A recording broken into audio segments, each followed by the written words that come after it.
think he didn't have a choice of who he wanted to fight. It was either he had to fight or some bad stuff was probably going to happen to him. So I think he was kind of backed into a corner at that point. There was no one else left for him to fight that actually made sense. Also, you definitely poked the bear a couple times. I think eventually you do kind of give in, I guess.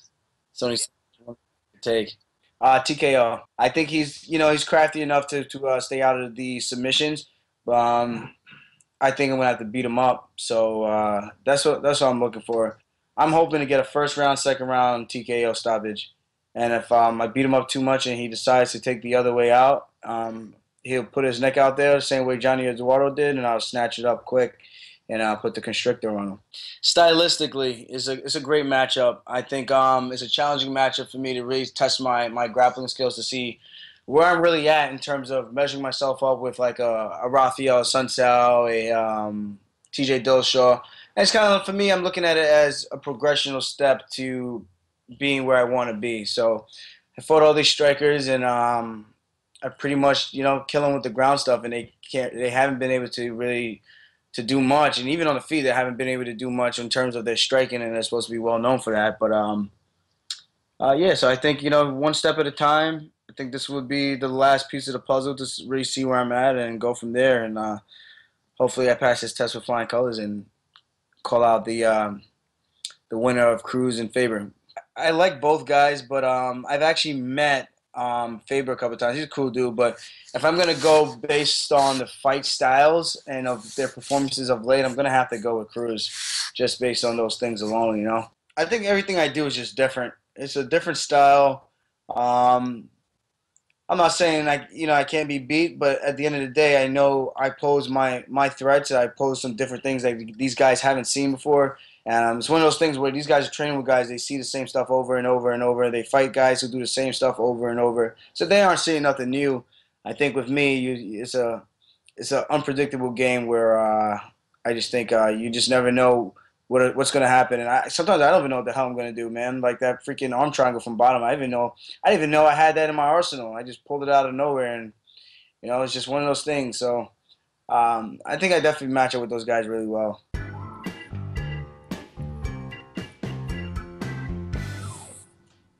Not much of a relationship before anything. I mean, he knew who I was just based on me being a Cerro Longo guy, him being good friends with Matt.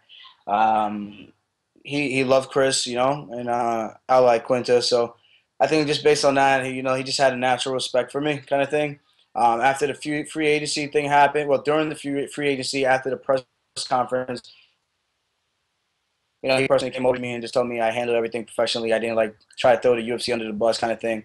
I mean, I did specify the numbers that I was originally offered, the whole 20 and 20 thing, and that was mainly because I know a lot of people were giving me shit because I was taking a long time to sign the contract and not getting right back in there and fighting. I'm like, people don't understand. This is like our livelihood. Like, we have to make the right decisions for ourselves.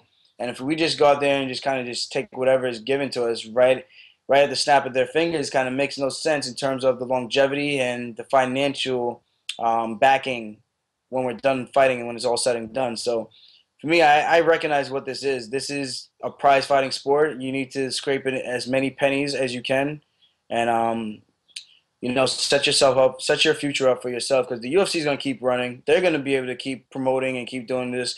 There's going to be other fighters that are going to be anxious to want to get into the UFC. So it's like, what are you going to do different instead of just making this thing a revolving door? And that's the way I look at it.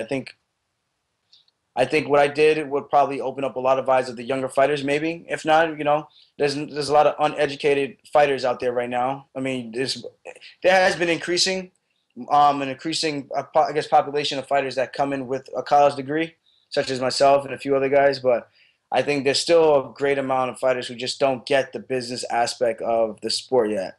So to answer your question, I think we do have a good relationship now. I think he understands that I understand what's going on, and I'm just trying to do the best for me. And I told him straight to his face. I said, I just don't want to have to teach anymore. I want to be able to make enough where I can make a teacher salary and be happy with my earnings. And I told him, I was like, I'm more than happy to work for it. I'm not asking for a handout. I will work for my money and get it done that way. Nerves, man. That's part of the game. If you're not nervous, I think something's wrong. Even if you're calm, cool, collected, you have to have some type of nerve. I think it just makes you react better.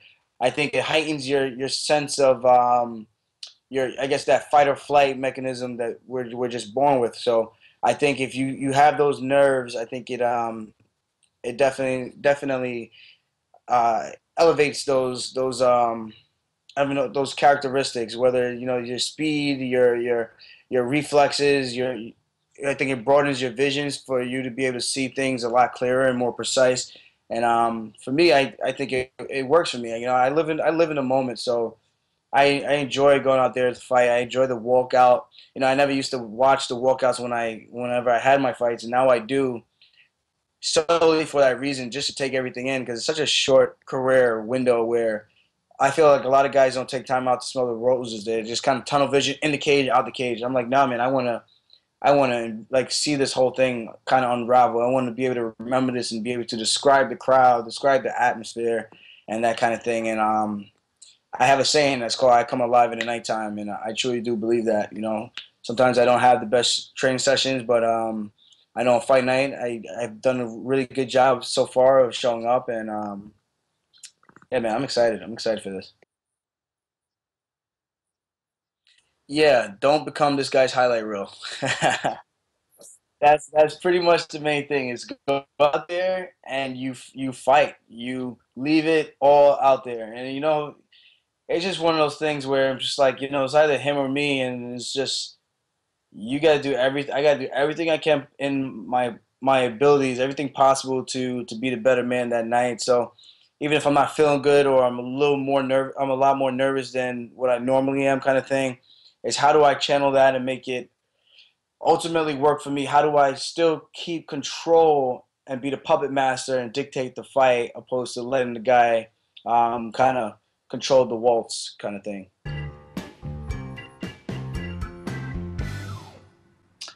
Would be a phys ed teacher, phys ed certified, and I would have summers off. I would be able to hang out at Jones Beach with my Coronas and hanging out at the cabana and practicing my surf skills. So, um, the thing is, I want to get to travel like the way I get to now. I want to get to meet all these great people and these athletes and these superstars and other celebrities and things like that who are fans of the sport. So I'm blessed to be able to do that kind of stuff.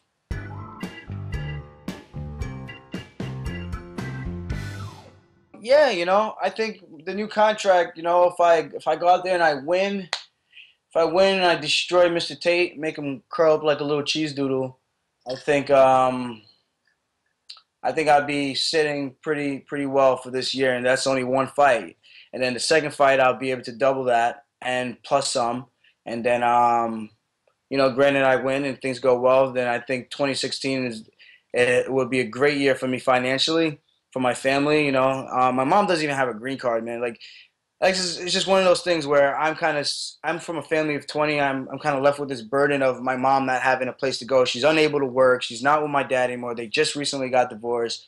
So I'm kind of just screwed in terms of like not screwed, but I'm kind of left with that burden of having to be the I guess the one of the heroes to kind of help take care of my mom and my siblings and that kind of thing, help them get by in this period where we don't really have the guidance of our father being around and kind of doing the right thing by his kids. So yeah, man, there's a lot on my plate, and just like anybody else, we're fighters are human, man. We have responsibilities. We have a ton of other things we have to do, and I guess that's the main thing. I got to make this fight game work for me, and I think I'm doing the right thing, setting up my S corp. I'm doing the right things, setting up my IRAs, my Roth IRA accounts, and yeah, man. The plan is to be able to have enough money to put in my account where it can make money for me, and then whatever business ventures I go on. I actually do have a business venture I'm working on right now. It's called Island Boy. It's a retail company. My parents are both Jamaican. I grew up on Long Island, kind of thing, and it's kind of like that Long Island attitude slash Island Boy attitude. So for me, I think it's a really cool concept. The clothing is gonna be dope. It's gonna be mostly shirts and tank tops and things like that, but it's gonna be swaggy, so it's gonna be nice. It's not gonna be like a typical fighter shirt where it just looks like there's so much going on where it's going to be like a lifestyle brand. So I'm excited about that. I think people are going to really love this, especially if they like the other stuff already that I've been doing. So Yeah, man, I'm just trying to figure out, dip my fingers in all these other things. I'm trying to hopefully land this role in this movie. If we pick up backers, man, that's gonna be awesome. I'm gonna be an undercover cop, so that's gonna be really cool to do something like that. It'd be my first official role, so I'm excited. I'm not really close with everybody. It's one of those things. There's eight of us that are full, and the rest of us are all halves. So I got a brother that lives in Jamaica. I have a sister I don't really talk to. Just there's so many things, man. That just and then my dad. I don't talk to my dad either. So I got a lot of stuff going on that just kind of just messes everything up. And it is what it is, man. Everyone's got their problems. You know what? Chris had some very key moments in that first fight, and I think outside of having a bad training camp, it looks like they both had a bad training camp in terms of how tired they were. But right now, just watching Chris train, he's in a much better place in terms of his physical conditioning. So I'm excited to see how it goes. I do think Chris is going to get the finish, and there will probably be a trilogy. But hopefully, this one is so bad that they won't even need the trilogy anytime soon, kind of thing. Yeah, yeah. He chokes me out all the time, but whenever I do get one on him, I throw it in his face. 'Cause I let him know like you choked me out 5 times, I got you one, so I at least feel somewhat good about myself.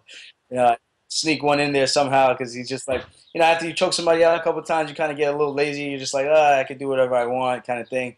One mistake and I can catch him. So I gotta catch him slipping. Well, I just had a guy from Australia buy a hat and a shirt, and he gave me extra money for weigh-ins so that I could get fueled up to beat up on Caraway. So that was pretty cool. I was like, oh, that's pretty cool. I've never had anybody do that before, but yeah, I guess that'd be the nicest thing as of right now. I mean, fan art is always fun. It's always cool. People take their time out to draw stuff. That's always nice to see. I think that's very cool for people to actually go out their way to want to do something like that. I'm an extreme chocolate junkie. It's so bad. I would sit there and eat bags of chocolate, bars, Milky Ways, Babe Ruths, Butterfingers. I eat everything. Anything chocolate, I will eat it until I get pretty much sick, where I feel like I'm ready to puke, kind of thing. Not really big on candy, but chocolate, I just crush it. I love pizza. I actually love making chocolate lava cakes. Whenever I get the time to do that, I try to do that. I bake it from scratch, so those are always nice to have. And I just found a new love for surfing. So I think that I never been introduced to that. Just growing up in my hometown, so it's like, oh, it's a black kid that knows that can actually surf, kind of thing. Black kid that can swim. So it's like pretty cool to do something outside of the norm. So it's the Secret. I watched that.